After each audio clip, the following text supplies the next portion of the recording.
The forsaken alien princess was left helpless until a human chose to care for her and never let go. Beginning. The skies above the shattered moon of Helpless glimmered faintly with violet light, but no one paused to admire it. The war had ended weeks earlier, leaving behind broken cities, abandoned stations, and the husks of forgotten lives. In the grand halls of the Helpless dynasty, silence echoed, where once 100 voices of courtiers had murmured praise and song. Princess Elira Helpless, once heir to a proud lineage, lay motionless in her chamber. Her lower body had been paralyzed during the siege, a cruel remnant of the shrapnel blast that had taken both her parents. The nobles who survived whispered that she was now unfit to rule. The loyalists had scattered, fearing reprisal from the new provisional council. And so the princess remained, forgotten, left behind, a burden nobody wished to carry.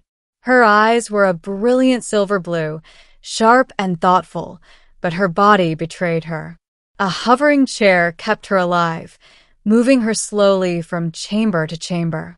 Food rations arrived once every 2 days, delivered by drones.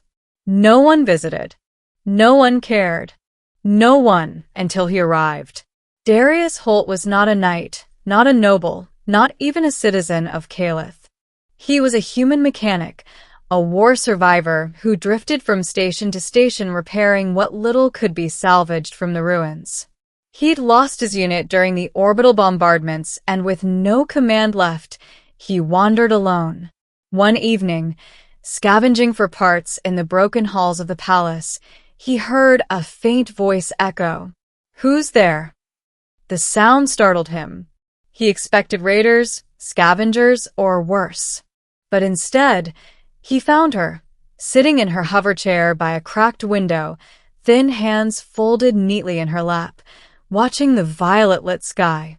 A princess, alone, forgotten, helpless. And something inside Darius told him he couldn't walk away. Middle. At first, Elira regarded him with suspicion. "You're human," she said sharply. "One of the species who fought in this war." "Yeah," Darius admitted, adjusting the strap on his toolkit. "But I didn't fight you. I fought to keep my unit alive. Didn't work out too well." Silence stretched between them. Then, almost reluctantly, she asked, "Why are you here?" "Looking for scrap." He glanced around the ruined chamber. "Didn't expect to find, well, you." Her lips curved faintly. "No one expects to find me. That's why they all left." Those words struck him harder than any plasma round. A princess, abandoned by her people. A young woman, left to wither in silence because she could no longer stand on her own. Darius stayed. He began returning every day, at first just to check if she was alive, then to bring her food, water, and medicine scavenged from the ruins. Soon, he started repairing her hover chair, tuning its cracked stabilizers, smoothing its jerky movement. "Why do you help me?" she asked one evening. Her silver blue eyes studied him like a puzzle she couldn't solve.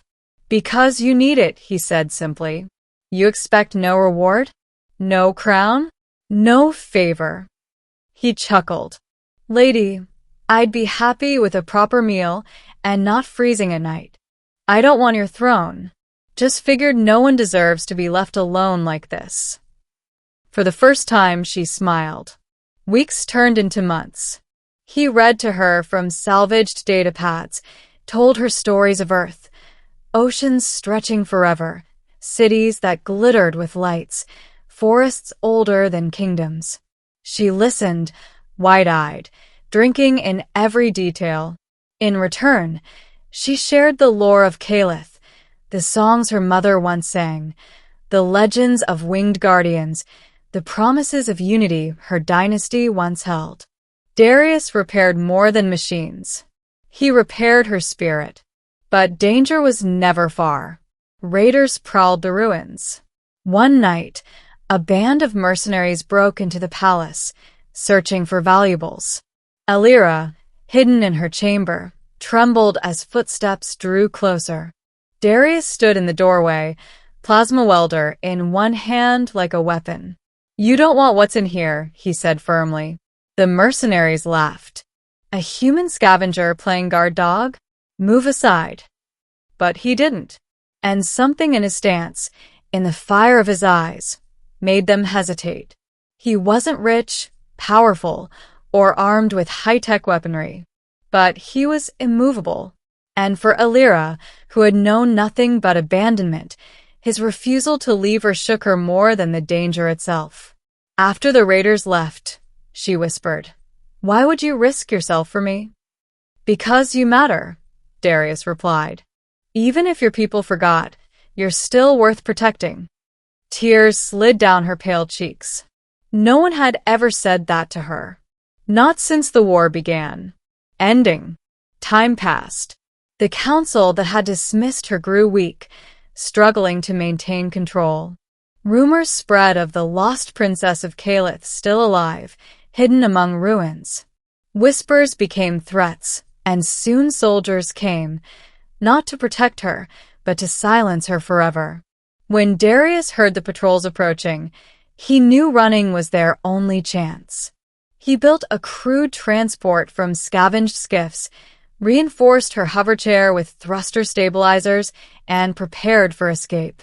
Alira, however, was torn. "If I leave, Helpless will be without its last heir." "They already decided you don't matter," Darius said gently. "But you do. And maybe one day, when you're stronger, you can show them why." The night of their escape, the palace burned behind them. Soldiers shouted, weapons fired, but Darius piloted the craft with raw determination. Alira clutched his hand, fear and hope warring in her eyes.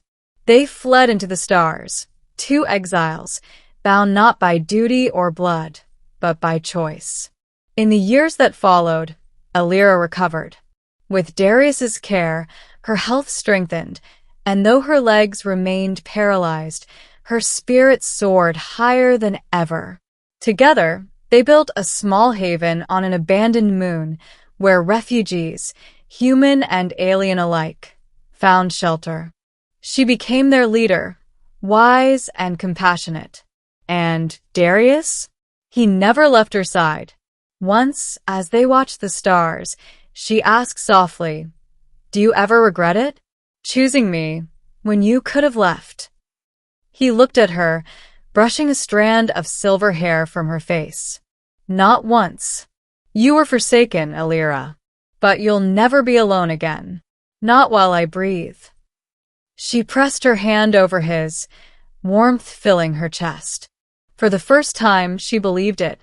The princess had been abandoned by her world. But one human mechanic had chosen to care for her, and he would never let go.